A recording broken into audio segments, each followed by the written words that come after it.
Ryu is here, and all I've gotta say is, put those ugly ass toes away, bro. Absolutely hideous. No, but for real, this chapter was a banger. From the Shinki flashback fight, to another code embarrassment, and the insane team up between Boruto and Kawaki, this chapter had just about everything I could have asked for. Without further ado, let's jump right in. So Two Blue Vortex chapter 15 begins with a fight between Matsuri and Gaara, and what appears to be another one of Boruto's hideouts in the Land of Wind. We learn that Matsuri was tasked with tracking down Boruto and Koji, and after following his trail to the hideout, she was confronted by Gaara and Team Shinki. Whether or not Gaara was in communication with Boruto all along, or simply detected an intruder is unclear, but what is clear is that Gaara got his ass handed to him. This is the first combat feat for Matsuri, which firmly places her at like fused Momoshiki level or higher. Shame it happened off screen, but at least we got a cool panel of her. So Gaara was clearly outmatched here, and took it upon himself to protect the kids at all costs. As the Clawgram slowly approached Gaara, preparing for the kill, Shinki jumped to the rescue. He freed himself from Gaara's sand coffin and sealed his father at the last second using iron sand. As we learned in the Momoshiki arc, Shinki is no stranger to jumping into fights he's no match for, so this act of heroism should have been no surprise to anyone. But his spotlight was short-lived, and within seconds, Shinki was speed blitzed by a Clawgram and turned into a tree. He had unfortunately made himself a sitting duck. Arya and Yoda managed to escape and alerted Kankuro of the disaster they witnessed, but to my surprise, Matsuri was impressed by Shinki's guts and courage. She figured that having a guy like him on their side would actually make things more interesting, and as we obviously know, Shinki does join the Shinju's team later on, so this seems to imply that Jura might have some ability to selectively choose which Clawgram victims get turned into clones. If you can recall back to chapter 2, there were plenty of people that were eaten and treeified during Code's initial attack, like that Soegi guy, but none of them were actually turned into Shinju clones. Now of course it could just be a coincidence that Shinki was chosen, and the Thorn Souls truly are randomized, but it's possible that since Jura is the Ten Tails, he can pick and choose which of the absorbed souls are turned into clones. Who knows? Back in Konoha, we get the conclusion to Kankuro's report. Gaara is still sealed within Shinki's sand and can only be rescued by saving Shinki first. So this really is looking like we're starting a new arc. Kazekage Rescue Mission 2.0 maybe? And to me, I think this makes sense. The previous 14 chapters centered around Boruto returning to Konoha and introducing the Shinju threats, Boruto and Sarada versus Hidari, and Koji's prescience reveal felt like a climactic ending. But our focus appears to be shifting from the hidden sand now. And like I've said before, this is amazing to me. We focus way too much on only the Hidden Leaf Village in Boruto, so I'm super excited to get more world building for other parts of the Naruto universe. Shikamaru warned Kankuro to be on the lookout for a Shinki clone, and what do you know? The next page shows Ryu in all his glory.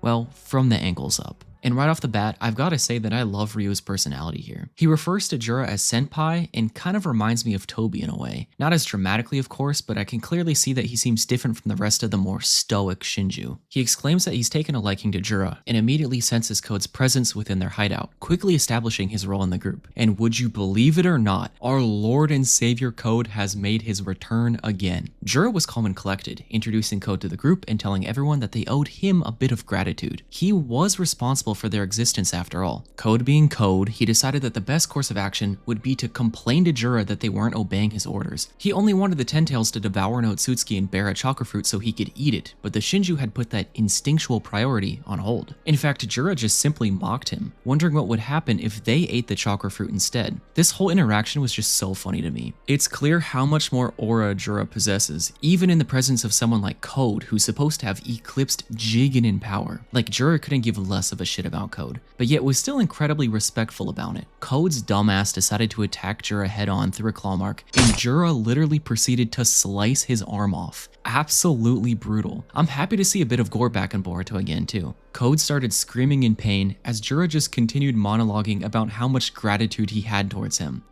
It's so funny.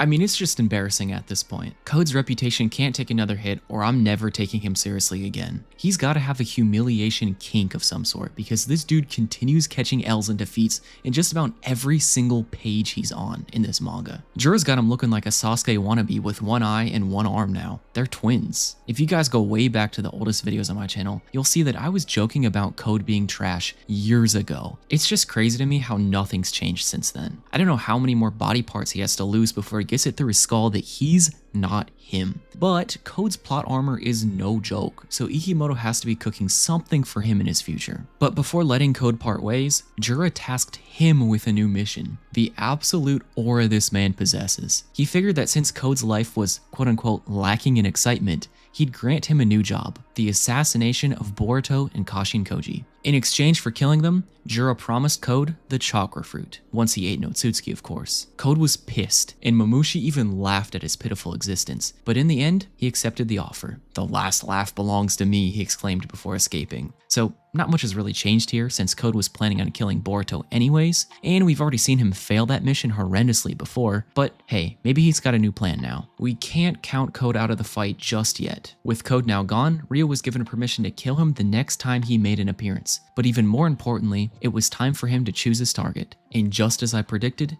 it was Gaara. With Ryo wielding the only key to undoing Gaara's seal, things were looking grim for the Kazekage. Shikamaru better form a Gaara rescue squad ASAP.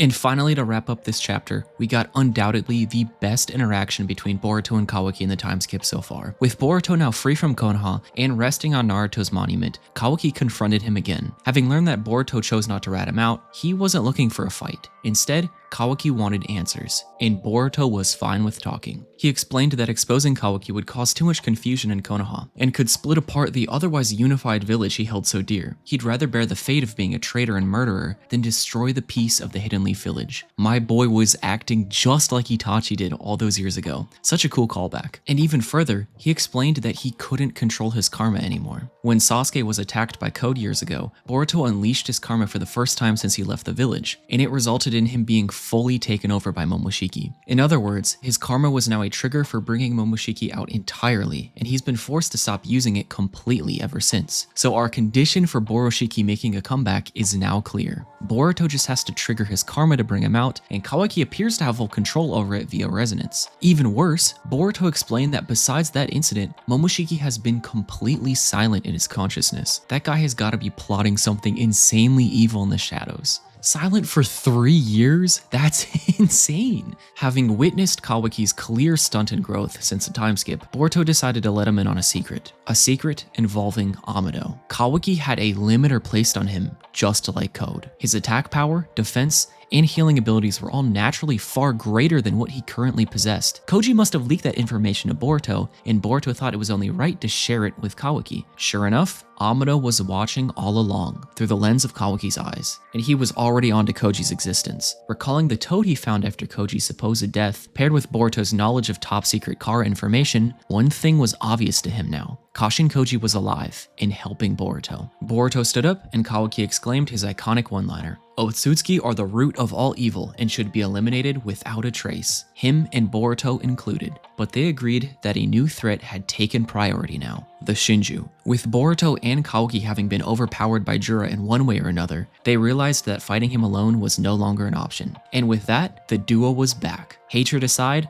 Jura was clearly the current priority at hand. I'm actually so excited for this team up. I don't know about you guys, but I've been getting a little sick of their constant feud. This team up is about to be so damn fun to see in action, especially if Boruto is able to help Kawaki regain his full power. Obviously, we know that that power will eventually be used against him in the end, but for now, they're gonna need it to stand even a sliver of a chance against Jura. I mean, I'm not even kidding when I say this. The only people who've even been able to lay a hand on him have been Chocho and Himawari. And in both instances, he self-admittedly was not even trying. And that's not to say he's weak by any means. Quite the opposite. This guy might actually be Ishiki level, and his eye power appears like it might even be stronger than the Kokugan. Also, I was just super happy to see some fire panels of Boruto and Kawaki at the end. This is the exact location where they'll inevitably end up fighting each other later on. Love the symbolism here. So, with all that being said, it's time for the final chapter rating. Compared to the last chapter, I think I like TBV chapter 15 a lot more. The chapter didn't even feel condensed, yet it still packed a lot of exciting moments and plot lines. If there's not a fight going on, these are the kind of chapters I love to see. Straight to the point, unpredictable, and just fun to read. We got a nice flashback of how Shinki got eaten, Ryu's introduction, another wild Code encounter, Boruto and Kawaki teaming up, more Amado lore, additional info about Boruto's karma, Kawaki wasn't a dick for once, the Gaara fight should not have happened off screen, but I can't think of anything else I'd rather Ikemoto remove from the chapter instead. With all that being said, once again, this is my final chapter rating. Drumroll please.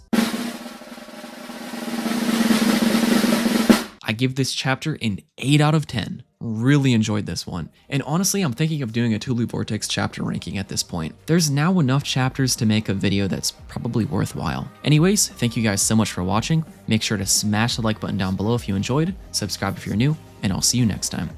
Peace out, boys.